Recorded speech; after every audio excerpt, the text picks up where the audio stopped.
Hey guys, Sundown Rider here. This is going to be my chapter review to One Piece 875, A Woman's Honor. Now this chapter, the first 5-6 pages started off really slow, and I kind of didn't really enjoy them so much. I mean, it was just a reiteration of everything. The crew going through the seducing woods once again, Big Mom pursuing with her crew, her few mandem that she's got. She's going after Luffy and his crew and everything. So that was kind of a reiteration. But then things started heating up, literally heating up when Luffy attacks Prometheus and everything like that. So let's go through it and let's talk about exactly what we learnt and what happened. So I'm going to be skipping a little bit. I'm going to be skipping little bits and pieces, but we'll see what goes on. So first, actually, the main one of the main things that happened in this chapter was Bartolomeo in the cover pages. He burns Shanks's Jolly Roger. Now this is usually a sign of warfare. I mean, especially between pirates and things like that. You damage someone's Jolly Roger. That's a straight up like, bitch, I'm after your ass, you know. So the fact that he did that, I was like, yo, this guy's got balls. He obviously doesn't realize the relationship between Luffy and Shanks. Otherwise, I'm not too sure if he would have done that. But once again, it's one of those things where Shanks isn't gonna really mind. He's not that guy, you know. You could pour beer over the guy and he'll just laugh it off. So Shanks isn't the type of guy like, oh, you burnt my Jolly Roger, now you must die. He's not that type of guy. It's all good, you know. Bartolomeo's fine. And then another mention I want to make is the fan art on page 4.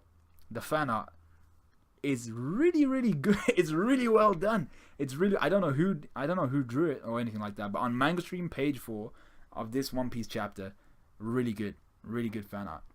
So yeah, we start off with Brook and Chopper in their submarine making their way to the Sunny. They see a merman. Is there any significance behind that? I want you guys to question that and to help me question that as well, because we know the Sun Pirates were in the vicinity until just about a few hours ago, maybe a couple of hours ago, where they tied up what's his name, the Gao guy. You know what I'm talking about, the guy that was always with Baron Tamago. What's his name? The lion looking dude. I've forgotten his name. But when they tied him up and they left, they've only left for about an hour or two. So maybe I'm thinking this merman might be one of the Sun Pirates, and I'm thinking it would be really dope if the Sun Pirates were like, you know what, we gotta get in on this shit and we gotta help the Straw Hats get away from Big Mom. So I'm hoping the merman was actually someone from the Sun Pirates, and they're kind of in. They started talking to Brook and Chopper, and they were like, "Yo, we got an idea. Let's get this started." So I'm hoping something like that goes down. I'm hoping they plan something with Brook and Chopper. So yeah, the crew continues to run. Jinbei fills Luffy in on Big Mom's tantrums and all of that. The seducing woods, once again, it's trying its best to confuse and disorient the crew. It made another bridge crossing this river. I don't think it's the same bridge that was destroyed earlier on when Luffy was first in the seducing woods, but it's another bridge, and it's basically just trying to disorient the crew. We see that Zeus is actually still following Nami because she's still feeding him her thunderclouds, otherwise known as black balls. I like the fact that Mangstream didn't actually refer to them as black balls this chapter. That was a good thing. So Big Mom orders Zeus to return, and Zeus actually disobeys Big Mom. He's like, oh crap, she's calling me. You know, he's still got that idea of I'm owned by Big Mom, and that I'm part of her. But he's still doing that whole, because he's got Big Mom's soul in him. He's still got that gluttony and that greed, and he's still following Nami just for the sake of that food or the sweet stuff, you know. So the fact that he's following Nami isn't an ass pull. We know that this would happen. It's the logical thing to happen, considering he shares part of a soul with Big Mom. So Luffy then, this is the part where things start to get interesting. So Big Mom orders Zeus to return, but Nami entices him with a weather egg, her thunder egg thing, which is basically like a condensed egg thing with loads that the black balls stuffed in there, I assume. So then we get this part, which is where things started to heat up. Luffy attacks Prometheus with his Buso Shoku no Haku, with his what's it called? I don't know what the English term is, shit, but you know what I'm talking about. His Buso Shoku no Haki, and he attacks him. He attacks Prometheus, but to no avail. Nothing actually happens to Prometheus, and I was a little bit shocked. I was like, "Yo, this is a bit."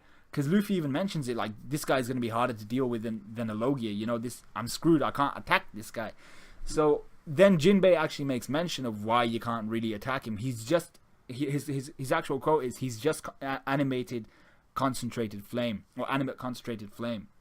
So really, he's not a devil fruit user, Prometheus, and he doesn't have a physical body in which to attack, as in Usually Busa Shokuhaki will bypass someone's devil fruit and then attack the physical body. That's usually how it goes, I think.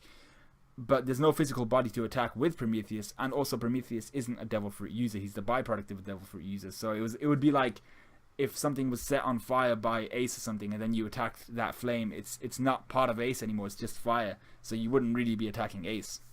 I think it's something like that. And because it's just animated flame, Luffy can't really attack Prometheus. He's not attacking anything. So that was cool. But then we see Jinbei doing his. Jinbei is really going to be a solid part of the crew, because when things like devil fruits can't be, when there's devil fruit abilities that can't be attacked, for instance in this situation when Luffy can't attack Prometheus, Jinbei is going to be the brains and the strategy behind the whole situation, because he realizes straight away Prometheus can't be damaged by Luffy even if we're all coated in Buso Shokuhaki.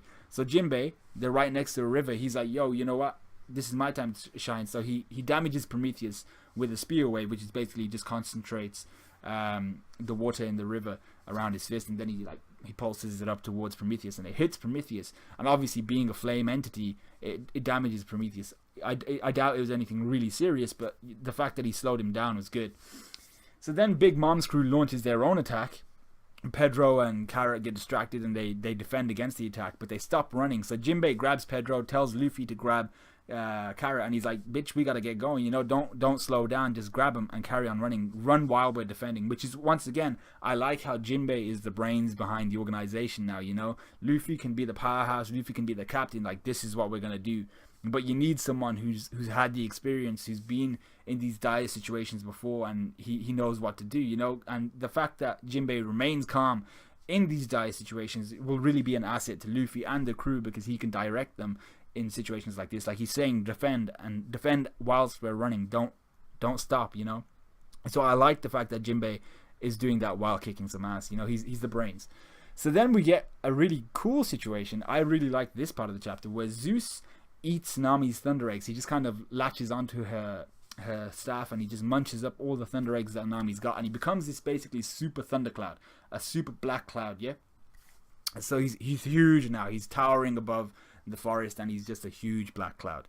And Nami realizes this, and she's like, yo, you know what, this guy, he's pent up full to the brim with all my thunder eggs, and he must have like some next level charge. So what she does is she launches a super lightning freaking attack on Big Mom and her crew, and it looks awesome. It's called Zeus Tempo or something like that, Zeus Wave Tempo or something like that, and it looked awesome. Basically she directs all the pent-up charge in Zeus and directs it towards Big Mom and her crew and totally obliterates them. We see that Big Mom even may have taken some damage. She looks like she was hurt, kind of, with her face and everything. It must have burnt. So that was really cool. The fact that Nami launched an attack against Yonko and her crew was really, really cool. And I was like, yo, this is kind of dope. And once again, not really an ass pull, because Nami's demonstrated her knowledge and power and ability to do with the weather. We've seen this before. She studied it for the last 2 years. She's probably got a PhD in this shit. But also,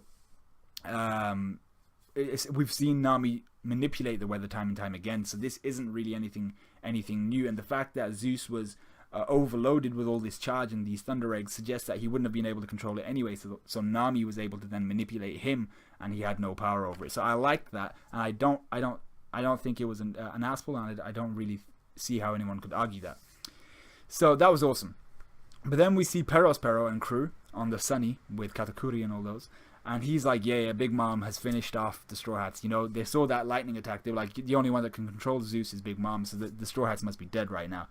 So Katakuri remains silent. Now I'm still a little bit suspicious of Katakuri, because my man's just remaining silent. I know he's a silent type character, and we've seen his loyalty to Big Mom, but there's something about the guy that's giving me a vibe where he seems like if there's anyone who's going to be a betrayer on Big Mom's crew, it's got to be Katakuri, because the guy's just silent in situations where you'd expect leadership from a commander of the Big Mom pirates.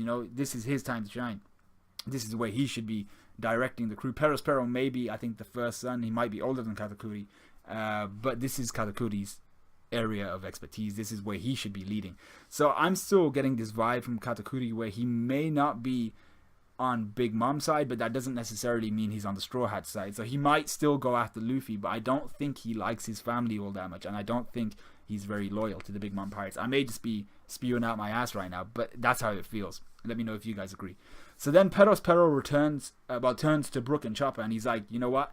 I'll let you guys escape in your sub. Just leave the Thousand Sunny with us, and I'll let you two escape. Your companions are all dead, you know. Do one. So as you'd expect of Brook and Chopper, they're like, nah, we refuse. We're gonna take back our ship. We're gonna kick your ass. Then the last scene, Pudding and Chiffon pop up. Chiffon wants to pay back her debt to the Straw Hats for saving Lola, and Pudding's just in it, you know, for she's kind of in it for Sanji. So they spot Sanji, and Pudding looks like she's on the verge of losing her shit. I didn't know what it was. She has this kind of like half insane look on her face, and the way Mangstream translated it again was a bit weird. I didn't quite fully understand it, so I went to Jaimini's box, and what that suggests is that she's just, upon spotting Sanji, she's just starting to lose her shit a little. So she's just a little bit flustered, you know. So, my laptop's about to die. Good timing. So yeah, so it looks like she's about to, she's just a little bit flustered that Sanji's there, and she's just kind of losing her shit a bit. But that was the end of the chapter. I thought it was okay. The first 6 pages, like I said, were a bit slow, and then, but everything else started to pick up. I liked the fact that Luffy couldn't actually attack Prometheus. That was pretty dope. And then Jinbei's attack did work on Prometheus, which was cool. And the highlight of the chapter for me was Nami wrecking the Big Mom crew alongside Big Mom. She's already landed a hit on a Yonko, which is dope as shit for Nami especially. I mean, that's gotta go down on her resume, you know. But yeah, let me know what you guys thought of this chapter. Like, comment, subscribe, all that good stuff. I didn't think I'd get 12 minutes out of this chapter, but you know, shit happens. Yeah, so let me know what you thought. Like, comment, subscribe, all that good stuff, and I will see you guys when the next chapter of Nanatsu no Taizai and My Hero Academia come out. So I'll see you guys in a bit.